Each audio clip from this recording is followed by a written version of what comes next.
O texto que vamos refletir nessa noite, a passagem bíblica que traz inspiração para a nossa reflexão, é o texto de Filipenses, carta de Paulo aos Filipenses, capítulo 2. Nós vamos ler do versículo 1 ao versículo 11. Algo bom que aconteceu nessa pandemia foi que, através dos canais virtuais, os grupos de estudo bíblico se multiplicaram. Então, o que era difícil, porque por conta das distâncias, se encontrar, se tornou fácil, porque as distâncias sumiram. A gente liga a tela do celular, liga a tela do computador, e nós então estamos na presença uns dos outros e podemos abrir a Bíblia e estudar juntos. E muitos grupos surgiram nessa pandemia. E a carta de Filipenses é uma carta que eu já estudei em 3 grupos. Aliás, tem um desses grupos, que é o grupo de uma equipe do Einstein, liderada pela nossa irmã Cláudia, que funciona toda sexta-feira de manhã. E lá nós estamos estudando a carta de Filipenses. Então, a pandemia trouxe muitas dificuldades, muitos problemas. Realmente foi um tempo difícil, mas sem dúvida nenhuma eu tenho certeza que nós tivemos muito mais tempo para estudar a Bíblia juntos. E se você não está estudando a Bíblia nesse tempo, eu quero te convidar a participar de algum pequeno grupo. A nossa igreja durante a semana tem se encontrado pelo Zoom, por outras plataformas digitais, para estudar a Bíblia. E você pode crescer conhecendo a Bíblia, conhecendo o Senhor, conhecendo a palavra do Senhor. O texto de hoje, então, Filipenses, capítulo 2. Vamos ler a partir do versículo 1 até o versículo 11, que diz o seguinte: Se por estarmos em Cristo, nós temos alguma motivação, alguma exortação de amor, alguma comunhão no Espírito, alguma profunda afeição e compaixão, completem a minha alegria, tendo o mesmo modo de pensar, o mesmo amor, um só Espírito e uma só atitude. Nada façam por ambição egoísta ou por vaidade, mas humildemente considerem os outros superiores a si mesmos. Cada um cuide não somente dos seus interesses, mas também dos interesses dos outros. Seja a atitude de vocês a mesma de Cristo Jesus, que, embora sendo Deus, não considerou que o ser igual a Deus era algo a que devia apegar-se, mas esvaziou-se a si mesmo, vindo ser servo, tornando-se semelhante aos homens. E sendo encontrado em forma humana, humilhou-se a si mesmo, e foi obediente até a morte, e morte de cruz.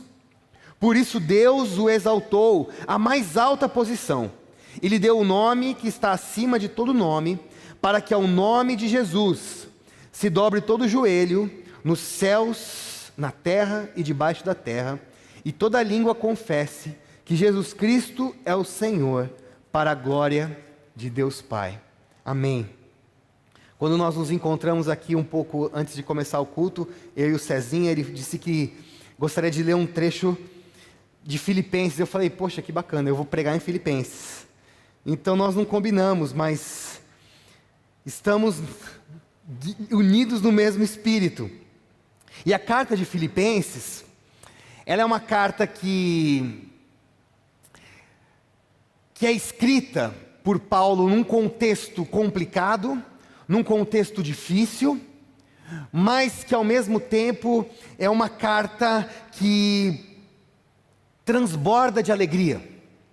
E transborda de alegria porque Paulo, como lemos com o César no começo do culto, ele descobriu o segredo de estar contente em toda e qualquer circunstância. Ele descobriu o segredo de estar completo, satisfeito em toda e qualquer circunstância. Então essa carta é uma carta onde Paulo está preso em Roma, numa prisão domiciliar. Nessa prisão, Ele ali aguardava o julgamento, e aguardando o julgamento, ele precisava arcar com as despesas dessa prisão. Era uma prisão domiciliar, e ele precisava tirar dinheiro do bolso para custear as despesas ali, o que ele se alimentava, o aluguel daquela casa. Ele estava ali acorrentado a um soldado romano, aguardando um julgamento, provavelmente um julgamento que traria a morte, seria provavelmente condenado à morte. Mas ele escreve com alegria à igreja de Filipenses, que quando lemos a carta, nós percebemos que é uma igreja generosa, porque a igreja de Filipenses, a igreja em Filipos, foi uma das igrejas que ajudaram Paulo nesse momento, financeiramente falando. Se você depois investir um pouco de tempo lendo a carta de Filipenses, você vai perceber que Paulo ele se apresenta com muita gratidão aos irmãos filipenses. Inclusive porque entre aqueles irmãos havia um irmão que havia se deslocado até onde Paulo estava, para levar recursos, para levar a providência, para ajudar, para apoiar. Então é uma carta que, embora as circunstâncias sejam circunstâncias difíceis, embora não sejam circunstâncias favoráveis, Paulo preso, a perseguição aos cristãos aumentando, mas essa carta transborda de alegria, porque há ali alguém que descobriu o segredo de caminhar contente, de estar contente em toda e qualquer circunstância, quer na fartura, quer na falta de alimento. E é nesse texto que ele acaba dizendo: tudo posso naquele que me fortalece. Pode viver qualquer circunstância, porque o que o contenta, o contentamento não está nas circunstâncias, mas está em Deus. O segredo do contentamento está na presença de Deus, na bênção de Deus. Então, alguém que descobriu esse contentamento e uma igreja generosa, o resultado é uma carta alegre. Os estudiosos dizem que a carta de Filipenses é a carta da alegria, é uma carta que transborda de alegria. E no capítulo 2, Paulo faz um apelo aos irmãos filipenses, ele dá uma instrução, e é a respeito dessa instrução que eu gostaria de conversar um pouco com você nessa noite. É uma instrução, e a gente percebe o cuidado e o amor de Paulo para dar essa instrução. Apesar de ser uma igreja generosa, a igreja dos filipenses, a igreja de Filipos, não era uma igreja perfeita. Assim como a nossa, assim como qualquer outra igreja, não é uma igreja perfeita. Precisa ser instruída, precisa ser exortada em amor, precisa ser guiada e direcionada. E Paulo, como líder daquela igreja, apesar da distância, aproveita essa carta para, com muito amor, instruir aqueles irmãos. E ele aqui apela a esses irmãos. E ele começa ali, no começo do capítulo 2, no versículo 1, ressaltando algumas qualidades da igreja. Ele começa ali incentivando. Ele diz o seguinte: se por estarmos em Cristo, nós temos alguma motivação, alguma exortação de amor, alguma comunhão no Espírito, alguma profunda afeição e compaixão. Ele reconhece aqui que aquela igreja caminha em Cristo. É uma igreja que está em Cristo, e por estar em Cristo, ela tem motivação, ela é motivada por Jesus, é uma igreja motivada pelo Espírito Santo. Ele reconhece que ali há exortação de amor, e é estranho essa palavra, né? Porque quando a gente fala de exortação, geralmente a gente pensa em bronca, né? Vamos exortar, o irmãozinho precisa ser exortado, né? A gente pensa logo numa bronca, numa disciplina. Mas aqui a exortação de amor, ela não é essa bronca, ela é uma consolação de amor. A Bíblia Almeida, ela traz essa palavra, consolação de amor. É uma igreja que os irmãos, os membros dessa igreja, consolam-se uns aos outros, exortam-se em amor. E a exortação em amor não é aquela exortação que vem para condenar, ela vem para acrescentar, ela vem para ajudar o outro a crescer, porque ama. E Paulo reconhece isso. Se há alguma comunhão no Espírito, uma igreja em Cristo é uma igreja que caminha em comunhão com o Espírito de Deus. E ele reconhece: há aqui uma igreja que caminha em comunhão com o Espírito. E se há uma profunda afeição e compaixão. A tradução João Ferreira de Almeida traz entranhados afetos e misericórdia. Se há esses entranhados afetos, essa afeição uns pelos outros, compaixão, misericórdia. Uma igreja em Cristo é uma igreja que caminha nesse sentido, motivada pelo Senhor, onde os membros exortam-se, consolam-se em amor. Há uma comunhão com o Espírito e há uma profunda afeição e compaixão. Há entranhados afetos de misericórdia. Paulo reconhece tudo isso na igreja de Filipenses. E ele começa justamente trazendo essas qualidades, ressaltando essas qualidades, incentivando essa igreja. Sabe aquela história, quando você vai instruir alguém, você vai ali dar alguma dica, dar um conselho, você começa elogiando, né? Antes de você vir com a instrução, você primeiro assopra, você primeiro traz uma palavra de bênção. Paulo é muito sábio nesse sentido. Ele queria instruir aquela igreja, mas primeiro ele traz uma palavra de bênção e ele reconhece que a igreja dos irmãos filipenses era uma igreja que caminhava em Cristo, estava em Cristo. E por estar em Cristo, poderia muito bem cumprir a instrução que Paulo daria. Por estar em Cristo, por ser uma igreja que caminhava em Jesus, que caminhava em comunhão com o Espírito, motivada pelo Senhor. Era uma igreja que muito bem poderia seguir a instrução que Paulo gostaria de passar. E aqui então vem a instrução de Paulo.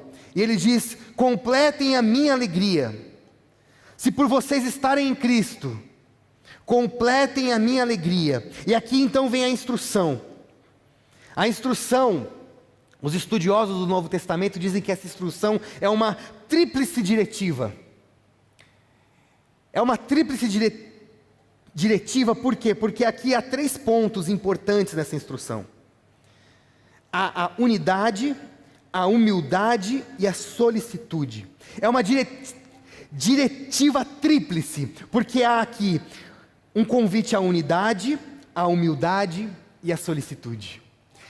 Primeiro a humildade, quando ele diz que tendo o mesmo modo de pensar, o mesmo amor, um só espírito e uma só atitude. O primeiro ponto dessa instrução é um convite à unidade, onde ele diz: vocês precisam caminhar tendo o mesmo modo de pensar, o mesmo amor, um só espírito e uma só atitude. Essa unidade, ela é fundamental para que a igreja de Jesus caminhe sobre a terra. Inclusive, essa unidade está na oração de Jesus, lá em João capítulo 17, quando Jesus pede ao Pai, orando por mim e por vocês, para que nós sejamos um, para que essa unidade, que o Pai experimenta com o Filho e com o Espírito, ela possa ser experimentada e vivida por mim e por vocês, pela igreja de Jesus.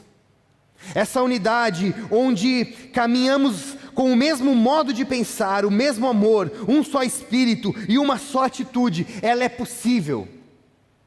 E Jesus diz isso na oração, quando ele diz: a glória que tu me destes, Pai, eu dei a eles, para que eles sejam um, como nós somos um, e para que o mundo saiba que tu me enviaste.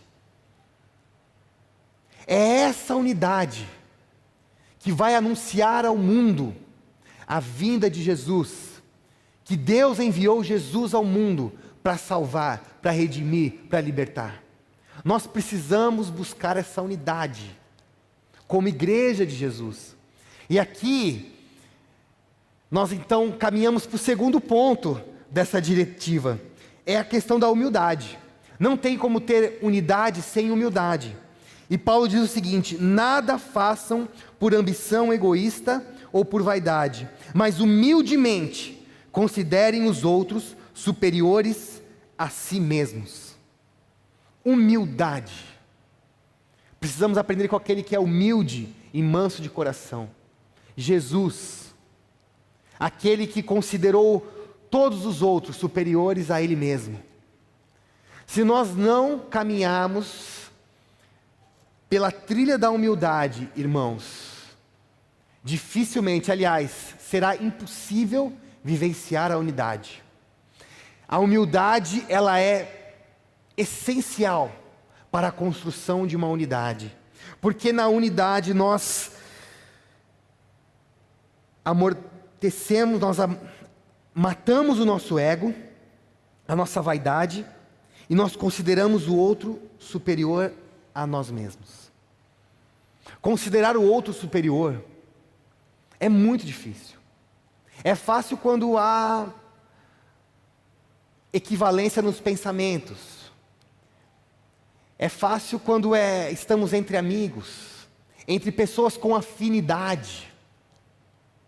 Mas numa igreja plural, com membros diferentes uns dos outros, é um exercício considerar o outro superior. Porque o nosso ego quer falar mais alto, porque existe muita vaidade.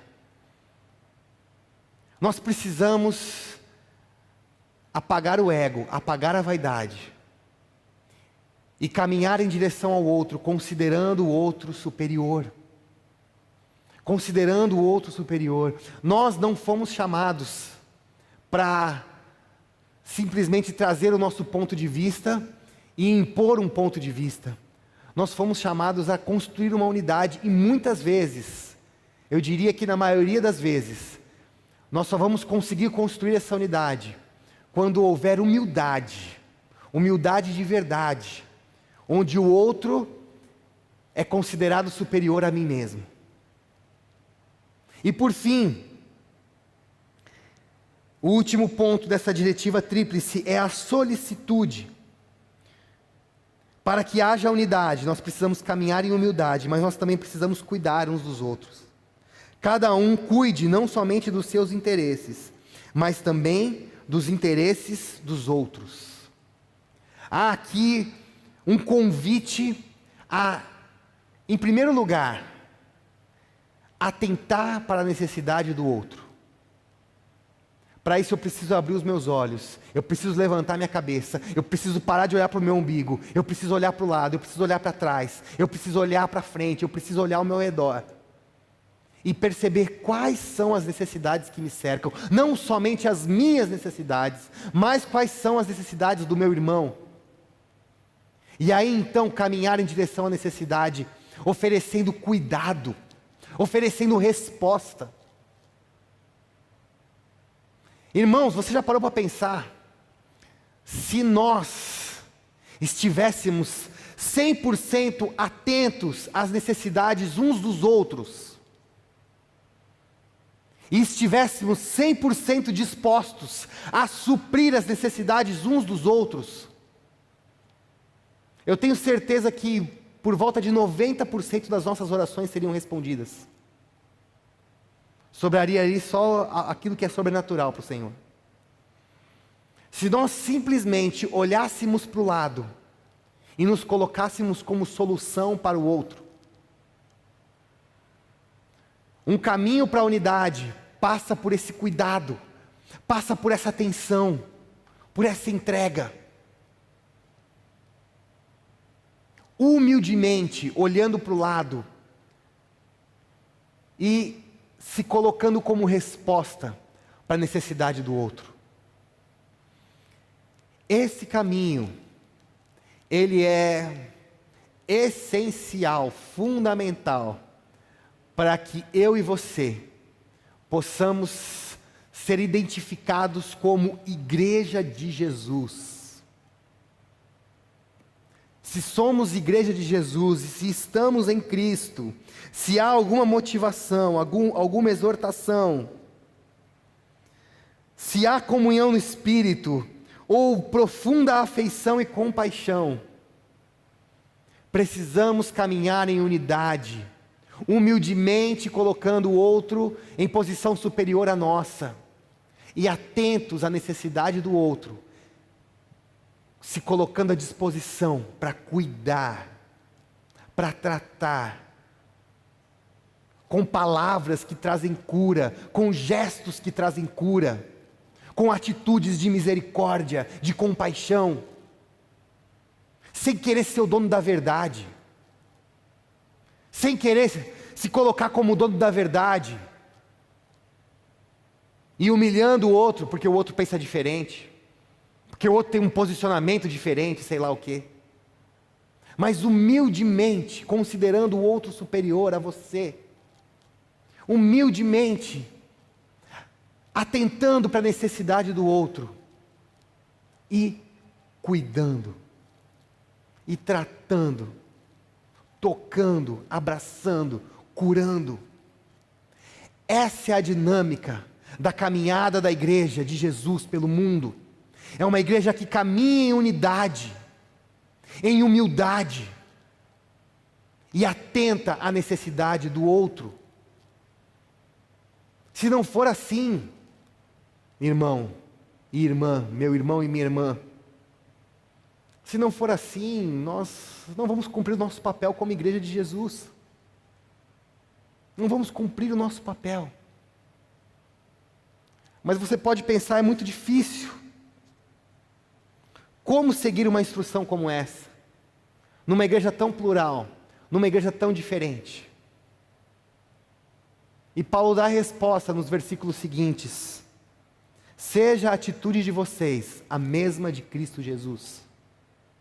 Nós precisamos ter a mesma atitude de Cristo Jesus. Afinal de contas, a unidade, a humildade e a solicitude estão presentes no Salvador, estão presentes no Senhor, na vida de Jesus. A unidade, a humildade e a solicitude estão presentes na vida de Jesus. Precisamos então olhar para Jesus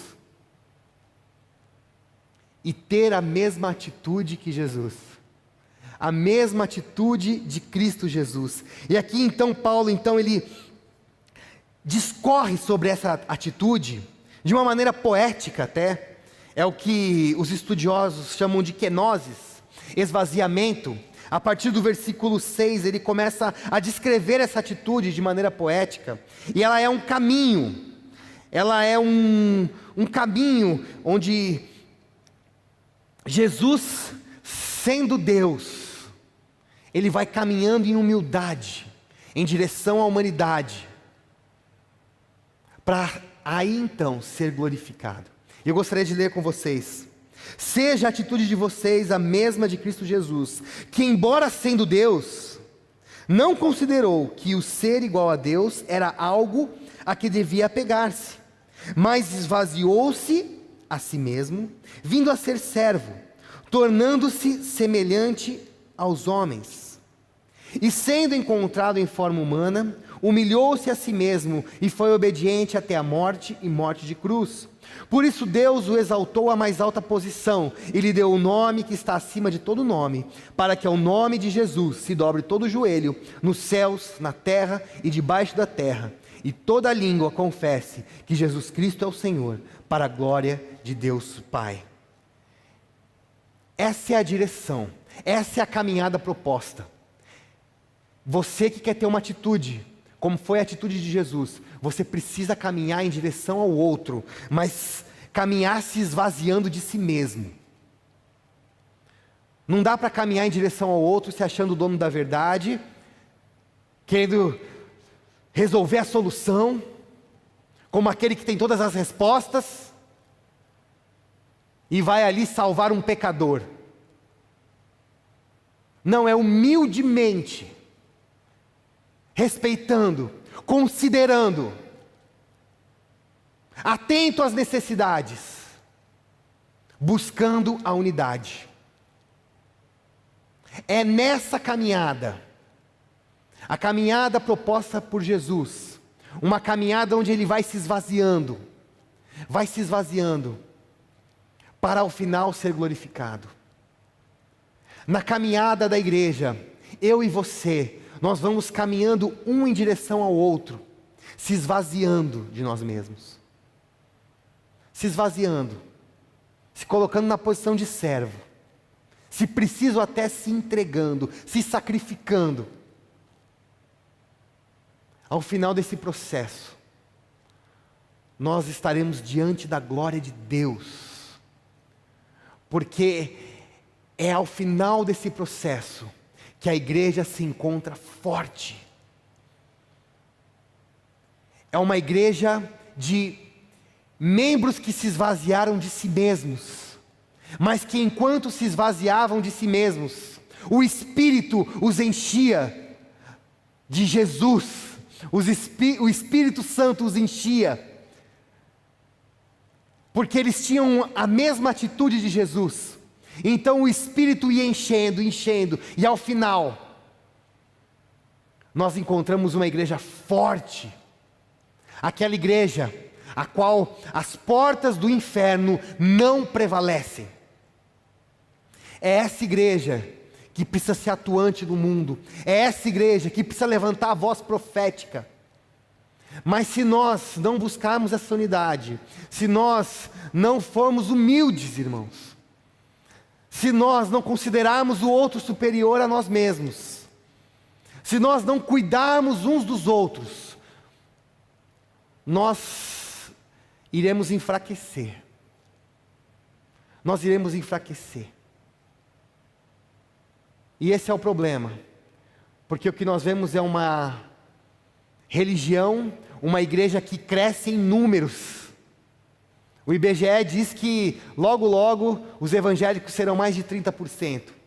Uma igreja que cresce em números, mas que não tem unidade, nem humildade, nem serviço, e por isso é fraca. Há algum tempo atrás viralizou um vídeo daquele historiador e pensador contemporâneo chamado Leandro Carnal.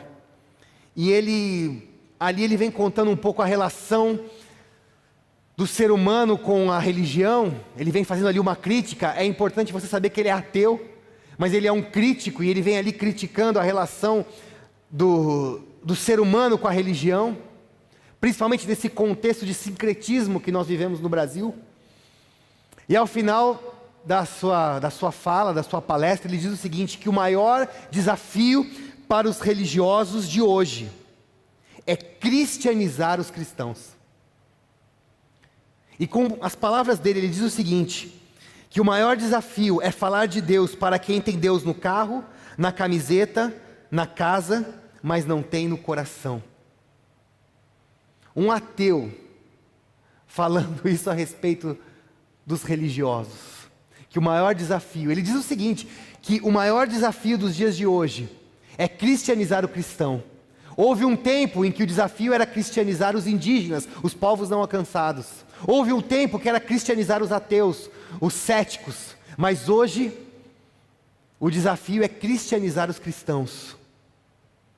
Porque eles não se parecem com o Cristo. E que triste ouvir uma palavra como essa. Uma igreja que não tem a atitude de Cristo, porque não caminha em unidade, não caminha em humildade, e não caminha em serviço. Trocou o projeto de reino por um projeto de poder. Nós precisamos nos arrepender, irmãos, e voltar a caminhar em unidade. E para isso precisamos ser humildes, e precisamos estar dispostos a cuidar uns dos outros. Talvez, ao entrarmos nesse processo, ao invés de nós ouvirmos lá de fora, que o maior desafio para os cristãos é cristianizar uns aos outros, se parecerem mais com Cristo, nós ouviremos, eles são parecidos com Cristo, por isso serão chamados de cristãos, assim como foi em Atos. Em Atos foi ao contrário. Aqueles caras, aqueles irmãos se pareciam tanto com Jesus, que eles falavam, vamos chamar esses caras de Jesusinho, de cristinhos, de cristãos. Eles parecem pequenos cristos, caminhando pelo mundo. Que Deus tenha misericórdia de nós, e que nós possamos, buscando essa unidade, humildade e serviço, voltar a sermos chamados de pequenos cristos, porque caminhamos pelo mundo, como Jesus caminhou, tendo a mesma atitude de Cristo. A mesma atitude de Cristo, que caminha em direção ao outro, se esvaziando, para ali na frente se encontrar com a glória de Deus. Que Deus abençoe a sua vida, que Deus abençoe a nossa igreja, que Deus derrame sobre nós o seu Espírito. E se há em nós motivação, se há em nós comunhão com o Espírito, se há em nós alguma exortação de amor, se há em nós entranhados afetos e misericórdia, que nós possamos ter a mesma atitude de Cristo Jesus, caminhando em unidade, humildemente considerando o outro superior e disposto a servir e cuidar do nosso irmão, da nossa irmã, daquele que está ao nosso lado. Vamos orar? Senhor, eu quero te louvar, porque Jesus Cristo veio ao mundo, e entre nós Ele nos ensinou como devemos viver, como a sua igreja deve caminhar, e nós queremos caminhar assim, Jesus. Ó Deus, que a nossa igreja, a Igreja Batista da Liberdade, possa ser conhecida aí fora, como uma igreja formada por membros que se parecem com Jesus, que são cristãos de fato, que caminham em unidade, que humildemente consideram o outro superior, e que cuidam uns dos outros, que servem uns aos outros. Ó Deus, faz isso no nosso meio, Pai. Derrama o Teu Espírito sobre nós, e nos transforma. Nos transforma, Senhor. Muda, Senhor, o nosso jeito de viver, o nosso jeito de falar, o nosso jeito de pensar, para que possamos ter a mesma atitude de Cristo Jesus. Que seja assim, para a honra e glória do Senhor. Amém e amém.